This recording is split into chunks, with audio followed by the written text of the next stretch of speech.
छत्रपति शिवाजी महाराज वह ऐसे नायक थे जिन्होंने शून्य से शिखर तक किया। जीवन में कभी कोई युद्ध हारे नहीं, युद्ध जीतते थे लेकिन कभी अभिमान नहीं किया, कभी भी उन्होंने अन्याय नहीं किया, धर्म की स्थापना की, गरीबों की रक्षा की, जो असहाय थे उनको खड़ा करने का प्रयास किया, जिनकी कोई आवाज नहीं थी उसको अपना आवाज दिया, जिनके पास कोई राज्य नहीं था उसको अपना राज्य दिया। वो तो ऐसे समय में आए थे जब घनघोर अंधेरा था देश के अंदर, उस समय वो सूर्य की भांति अटक से लेकर कटक तक की जो भगवा ध्वज की स्थापना हुई और छत्रपति शिवाजी महाराज का दिया हुआ संदेश था। शिवाजी महाराज स्त्री का कितना सम्मान करते थे हम जानते हैं। उनके जीवन में उनकी पूज्य माता जीजाबाई का कितना बड़ा रोल था।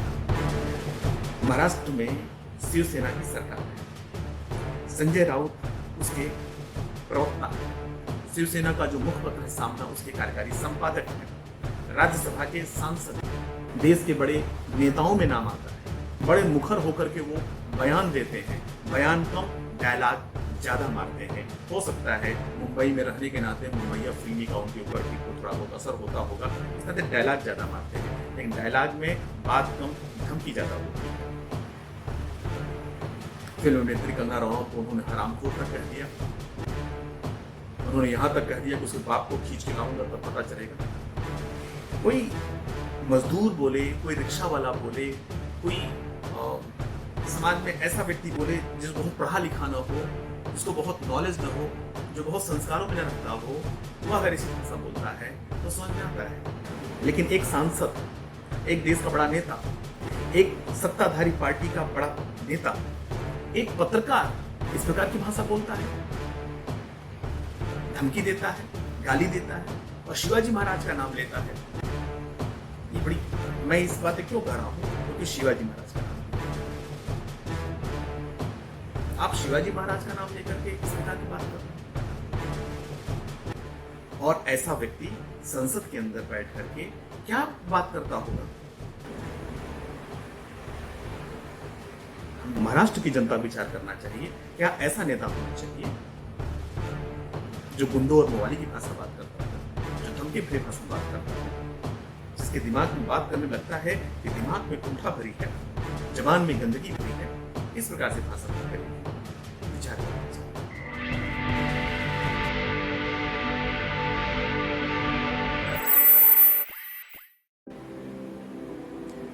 छत्रपति शिवाजी महाराज एक ऐसा नाम जिसको भारत में जब भी लिया जाता है बड़े आदर और सत्कार के साथ लिया जाता है और गौरव के साथ लिया जाता है। ये ऐसा नाम है जब उनको बारे में आप जानते हैं और उनको जब जान जाते हैं तो उनका नाम आते ही आप रोमांच से भर जाते हैं। क्यों? क्योंकि वह ऐसे नायक थे जिन्होंने शून्य से शिखर तक की यात्रा की थी। जीवन में कभी कोई युद्ध हारे नहीं थे, युद्ध जीतते थे लेकिन कभी अभिमान नहीं किया, कभी भी उन्होंने अन्याय नहीं किया, धर्म की स्थापना की, गरीबों की रक्षा की, जो असहाय थे उनको खड़ा करने का प्रयास किया, जिनकी कोई आवाज नहीं थी उसको अपना आवाज दिया, जिनके पास कोई राज्य नहीं था उसको अपना राज्य दिया। वो तो ऐसे समय में आए थे जब घनघोर अंधेरा था देश के अंदर, उस समय वो सूर्य की भांति चमके। छत्रपति शिवाजी महाराज सारा जीवन ऐसा जैसे कोई सूर्य की तरह आया और उसने अपना प्रकाश किया और बहुत सारी संभावनाओं को देकर के चला गया।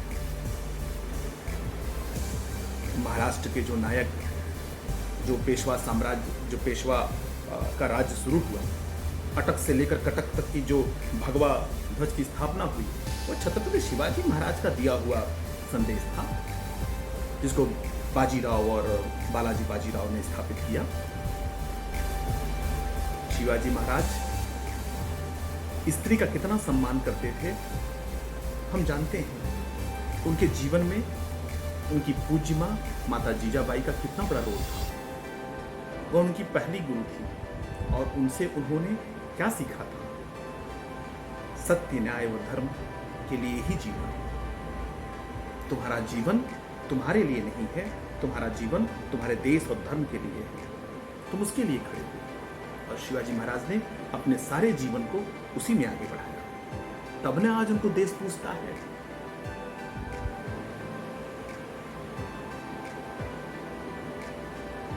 कल्याण का युद्ध हुआ, कल्याण का सूबेदार था, कल्याण का किला जीत लिया गया। कल्याण का किला जीतने के बाद जो शिवाजी महाराज के सूबेदार, जो सेनापति थे या जो सैनिक उनके अधिकारी थे, उन्होंने जो कल्याण में जो संपत्ति थी उसको अर्जित किया। उसी में से उनको कल्याण की जो सूबेदार थी उसकी बहू हाथ लग जाती, जिसका नाम गौहर खान। बहुत सुंदर थी वो। शिवाजी महाराज के सेना के अधिकारी को लगा कि यह सुंदर जो स्त्री है, अगर मैं अपने राजा को भेंट करूंगा तो मेरा राजा बहुत खुश होकर के मुझको इनाम देगा। और इसी गलतफहमी में वह गौहर खान को लेकर के छत्रपति शिवाजी महाराज के दरबार में पहुंच जाता है। छत्रपति शिवाजी महाराज जैसे ही एक स्त्री को सामने देखते हैं वो समझ जाते हैं, उन्हें क्रोध आता है। लेकिन उन्होंने फिर क्या कहा वह सुनना चाहिए। उन्होंने कहा कैसे? जब उनको कहा कि हम इस प्रकार का, तो उन्होंने डांट पिलाई पर सबसे पहले अपने सेना के अधिकारी, और उन्होंने कहा कि हे देवी, मैं बहुत सुंदर नहीं हूं। काश मैं आपके कोख से जन्म लिया होता तो मैं भी बहुत सुंदर होता। आप मेरी मां की तरह हैं। मैं तो चाहता हूं कि मैं आपके कोख से क्यों नहीं जन्मा, मैं भी बहुत सुंदर होता। और ऐसा कह करके उस बहू का उन्होंने अपने बहू की तरह सत्कार किया, और ठीक जैसे बहू की तरह रखा जाता है वैसे ही बहू को उन्होंने बहुत बड़ी विदाई के साथ कल्याण के सूबेदार जिसकी बहू थी, वो जिसके घर से आई थी, तो वहां उसको पहुंचाते हैं सम्मान के साथ। और उसके बाद अपने उस सेना के अधिकारी को जो ये कृत्य किया था उसको दंडित भी करते हैं और घोषित करते हैं कि हमारे राज्य में, हमारी सेना के अभियान में कोई भी अगर इस प्रकार का कार्य करेगा तो वह दंड का भागीदार होगा। मेरे लिए जितनी ही आदर की पात्रता हमारे घर की महिलाएं करती हैं, उतनी ही हमारे बाहर के समाज के बाहर के लोग हैं उनकी माताएं बहनें हैं। ऐसी दृष्टि शिवाजी महाराज ने अपने सैनिकों को दिया, अपने राज्य को दिया। तब न हिंदू पदपातशाही की स्थापना हुई।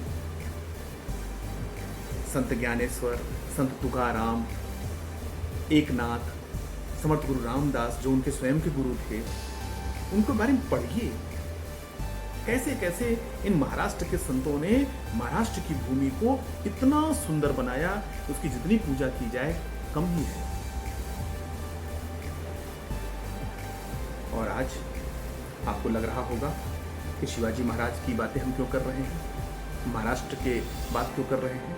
अरे भाई, इसलिए कर रहे हैं क्योंकि महाराष्ट्र में शिवसेना की सरकार है। संजय राउत उसके प्रवक्ता है। शिवसेना का जो मुखपत्र है सामना, उसके कार्यकारी संपादक हैं। राज्यसभा के सांसद हैं। देश के बड़े नेताओं में नाम आता है। बड़े मुखर होकर के वो बयान देते हैं। बयान कम, डायलॉग ज़्यादा मारते हैं। हो सकता है मुंबई में रहने के नाते मुंबईया फिल्मी का उनके ऊपर भी थोड़ा बहुत असर होता होगा, इस तरह से डायलॉग ज़्यादा मारते हैं। लेकिन डायलॉग में बात कम, धमकी ज़्यादा होती है। और आज तो गजब है, फिल्म अभिनेत्री कंगना रनौत को उन्होंने हरामखोर तक कह दिया। उन्होंने यहां तक कह दिया कि उसके बाप को खींच के लाऊंगा तब पता चलेगा। कोई विधायक कह रहा है कि मुंबई में घुसी तो हाथ पैर तोड़ दूंगा, मुंह तोड़ दूंगा। कि क्या है, क्या ऐसा होना चाहिए? कोई मजदूर बोले, कोई रिक्शा वाला बोले, कोई समाज में ऐसा व्यक्ति बोले जिसको बहुत पढ़ा लिखा ना हो, जिसको बहुत नॉलेज ना हो, जो बहुत संस्कारों में न रहता हो, वह अगर ऐसी भाषा बोलता है तो समझ में आता है। लेकिन एक सांसद, एक देश का बड़ा नेता, एक सत्ताधारी पार्टी का बड़ा नेता, एक पत्रकार, एक बड़ी समाचार जो पत्र है उसका कार्यकारी संपादक इस प्रकार की भाषा बोलता है, धमकी देता है, गाली देता है और शिवाजी महाराज का नाम लेता है। ये बड़ी, मैं इस बातें क्यों कर रहा हूं? क्योंकि शिवाजी महाराज का नाम लिया। आप शिवाजी महाराज का नाम लेकर के इस प्रकार की बात कर रहे हैं। और ऐसा व्यक्ति संसद के अंदर बैठ करके क्या बात करता होगा? हम विचार करना चाहिए, देश के संसद को विचार करना चाहिए। ऐसे नेता चाहिए क्या जो खुलेआम स्त्री को धमकी दे रहे हैं, जो गुंडों और मवाली की भाषा बात करता हो, जो धमकी भरे भाषा में बात करता हो, जिसके दिमाग में बात करने में लगता है कि दिमाग में कुंठा भरी है, जबान में गंदगी भरी है, इस प्रकार से भाषा बात करेगी? विचार करना चाहिए।